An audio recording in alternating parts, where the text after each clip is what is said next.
What's up, guys? Just wanted to drop one more video today, and I want to talk about, briefly a little bit about this movie, Blade. Now, this movie came out in, I would say, 1998, and at this time, I was probably about 5 years old. 5 years old, little me. And it's so crazy because I remember my mom and dad took me and my older brother to go see this movie. And I remember, just as a colored kid, going into the movie theaters and watching this movie. And like I told you, I was about 5 years old at this time.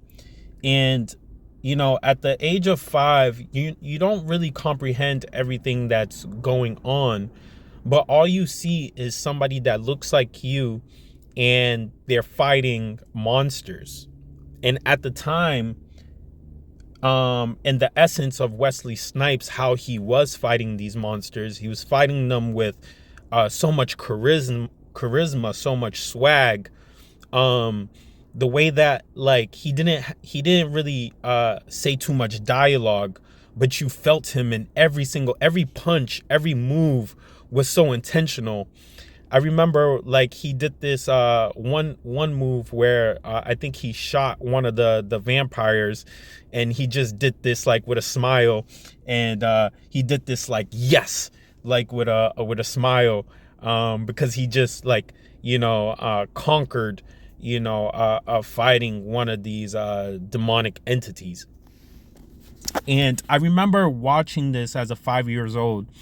And as I don't remember everything, one of my biggest memories, and if you ever could, like, sit with my family, my mom, dad, and my older brother would tell you, when I came out of the movie theaters as a 5-year-old kid, I was trying to imitate Blade so much. I came out of the movie theater trying to do karate moves. I remember it so vividly. I came out of the movie theaters trying to do karate moves, trying to, like, like jump off of things like him, and really fight like him. And we were like walking back to our car, and I'm just like in the middle of the street, just like trying to imitate everything he did, because at the time, as a kid, it was just like, it was so awesome. I remember it was just, any boy, I don't care what color as you, I don't know, I don't care what color you are, any boy knows the feeling when he sees something that imitates, that looks like him, and it's like this bigger than life, person, and they're, as a boy, and you see them, like, taking down monsters and heroes, because there's something innately inside of a male's psyche that loves to do that. As scary as it may seem, there's something in the male's biology that wants to just, like, it wants to fight. It's just an innate ability inside of our chest. And I'll always remember, Blade was that for me. And I kind of want to make this story very short, and hopefully it is for you guys so you can pay attention.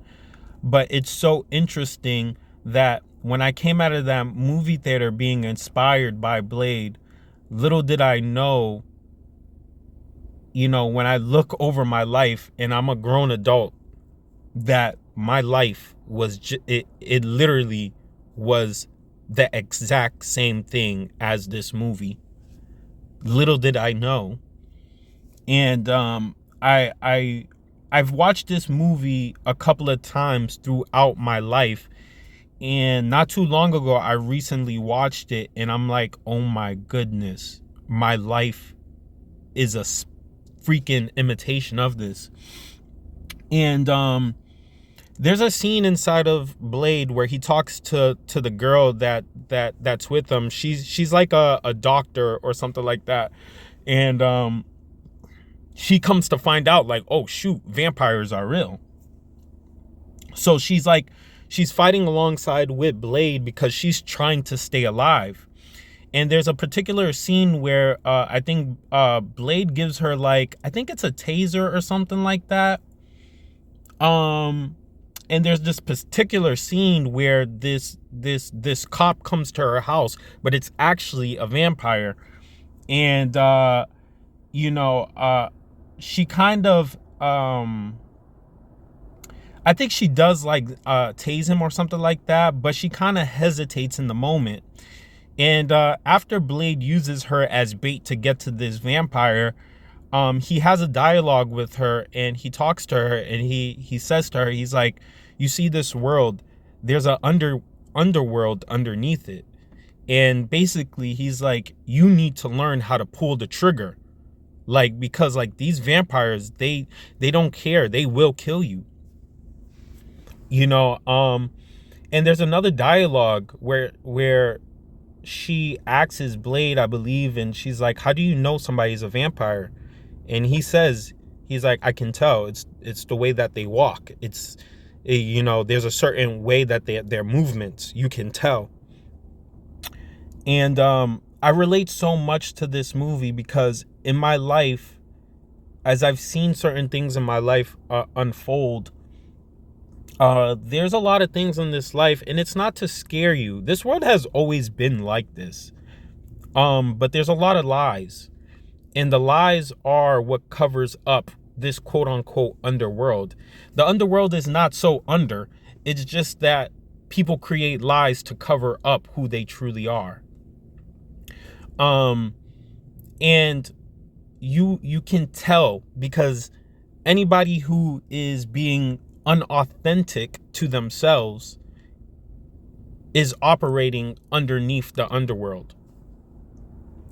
And this happens in everyday to conversation if you really pay attention and you have the eyes to see, but this movie really played a huge impact in my life, and it showed me the true intentions of what's actually going on. Not to get too, like, sentimental, there's even this part inside of Blade where, at the end, his mother comes to him after the vampires have caught him, and his mother, who has been bitten by a vampire, she kind of helps in the production of the other vampires to capture Blade.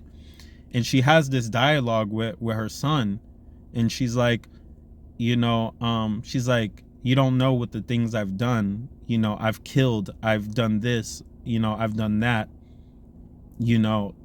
and there's a part in the movie where Blade, he basically has to fight the illusion of that's basically not his mother. That's something else that's living inside of her.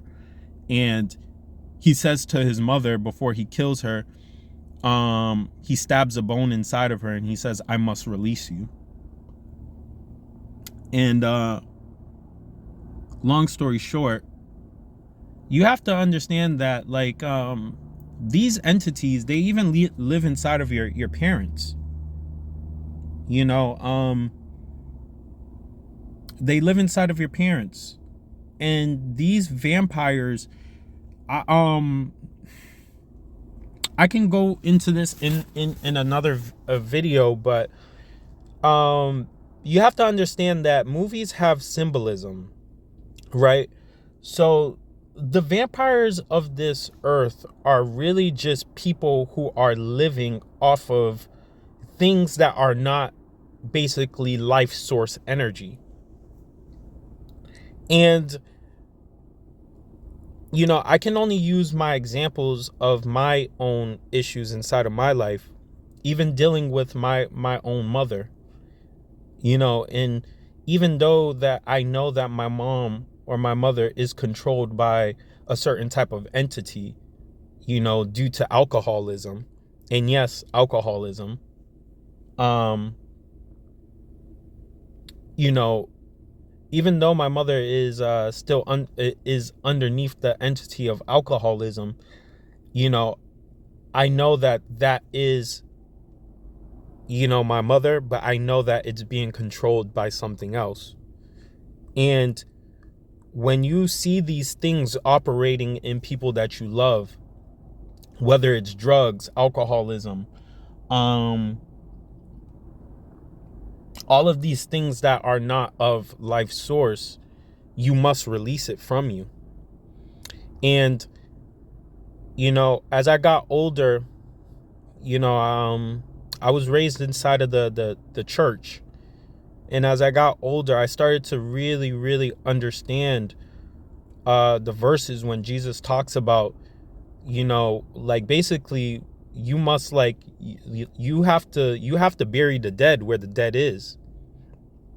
And even though I've not to place any of my sorrows, because it's not sorrows to me, it's just testimonies and stories at this point that I'm using as prophet, so it's not really a sorrow to me. It's just life. So please do not feel a certain type of way, because I'm not even trying to get an emotion out of you. I'm just using it as a story, because that's all these movies are, is a story of real life situations. And that's all I'm doing with my story, is using it as real life situations to tell a story. So basically what Jesus basically says, he says that you have to bury the dead where they are, and you basically need to walk. And you have to really realize that there's, like, in my life, I've seen my family members, whether it's my parents, my brothers, they're well alive, but their spirit is dead. You can't do anything. You can't do anything with something that is dead. You can utilize it in certain areas for information, but the only thing that the dead is going to do is try to steal life force from you. And that's basically what I believe that's what vampires are. And vampires, they show that vampires suck blood. But vampires are literally just, what they're doing in real life is that they're just sucking life force energy from you. Right? So when you feel drained after talking to somebody, that is a vampire. Some of these people, they don't even know it because they're unconscious to it, but there is something living in them. And I don't want to scare anybody off, because you have to realize that everybody is possessed. Everybody is possessed. And the only choice that you have in this life is to choose what you want to be possessed by. That's it. When we talk about possessions and things of that source, people are usually afraid because they watch these movies, but when you really see, and when you really become more healed inside of your life, you really start to realize that you're really just operating off of a spirit. And that's when you're going to the church and they talk about Jesus, and that could be a topic for its own self. But Jesus is really just a spirit that you choose to follow. And we can go into that, but I'm not going to go into that. But that's really the choices that you have. But this movie really showed me so much, and it's still, I still pick it from time to time, because even when you get into the reality of it, I know that even for me, in some way, I was born into a family of demons, which is in some way of what Blade, it was birthed into. But the thing that I love about Blade, that they call him the Daywalker, because not all vampires can walk in the light, but there's something about that I love about Blade, because that's how I walk. I don't even inside of the light, I will show my demons, because I'm not afraid of it, and when you start to learn your demons, you start to they actually start to love you back and show you new things and show you how to live, because that's also, I can talk about a lot of different things from time to time. I can talk about, go into it, but you have to realize that when you really love, when you start to have a love inside of your heart, your demons start to love you back because you're loving on your demons. And this is what Jesus talks about when he says raising up the dead. When you have true love in your heart, you can raise up the dead. You can raise it up, and it has life. And this is what Jesus was talking about. And I can really go into it. I'm trying to make this video short, but it's probably not, because I have passion behind this. But the thing is that not everybody has passion behind their words. And when Jesus was talking to the disciples, when they were trying to cast demons out of these people, the reasons they couldn't cast demons out of the people is because they didn't have it in their heart to do it. They didn't have it in their soul. They didn't have it in their words. Words don't matter. It's the intent behind the words that matter. It's the intent. It's the man behind the words that matter. So when you tell it, like, I see you, you can cast it out of people. I can go into examples, because I've actually, and it's not to scare people. I don't want to scare people off. But I remember I was talking to this person, and it wasn't until I found out, I'm like, wow, I'm actually talking to a demon. And this person, I won't use demon because, I'm not trying to scare people off. But let's just say, quote unquote, I knew it was a demon, but the person that was talking to me, because I was figuring things out, and they were trying to confuse me. And as this person was toying with my mind, they told me this one thing that always stuck with me. They said that you have to be more specific when you speak. And that shook me. And that's when I knew. I was like, I'm not talking to no average person. I'm not talking to, this person knows. And that's how you have to talk to demons. You have to talk to them straightforward. Anybody you deal with, you have to talk to them straightforward. You can't talk to them in the shadow aspect, because that's where they like to be. And that's why I love Blade. And that's why he is the Daywalker, because he brings light to wherever it is that is dark. And I'm telling you, little did I know when I was a kid doing those kung fu moves, and when I go outside, I always think about myself, like, it's interesting. Like, there's a scene at the end where, Blade, he fights the in the first movie, he fights the final boss, Frost. And there's a scene where, he finally kind of accepts who he is, and he drinks the blood from the woman to get that added energy that he needs to fight. And he like growls with a face. He growls after he drinks the blood. And then he runs off with his vest, and then he jumps off of this cliff with a flip. And then the shades come out of nowhere, and then the music plays, and he puts on the shades, and he's just like, Frost! And he goes into just fighting. And it's such a beautiful scene, and it just moves me, because anybody who knows, who has fought the good fight, and it's not to bring sorrow, it's not to, but I hope that this video motivates you. Anybody who has lost, you know, a mother to alcoholism, a father to drugs, a brother to drugs, probably you've lost a brother to a Jezebel spirit, a woman who strips you of your family's masculinity, or if you've seen certain works inside of people coming to your family and they've stripped everything, and now you are the person that holds your family in your heart.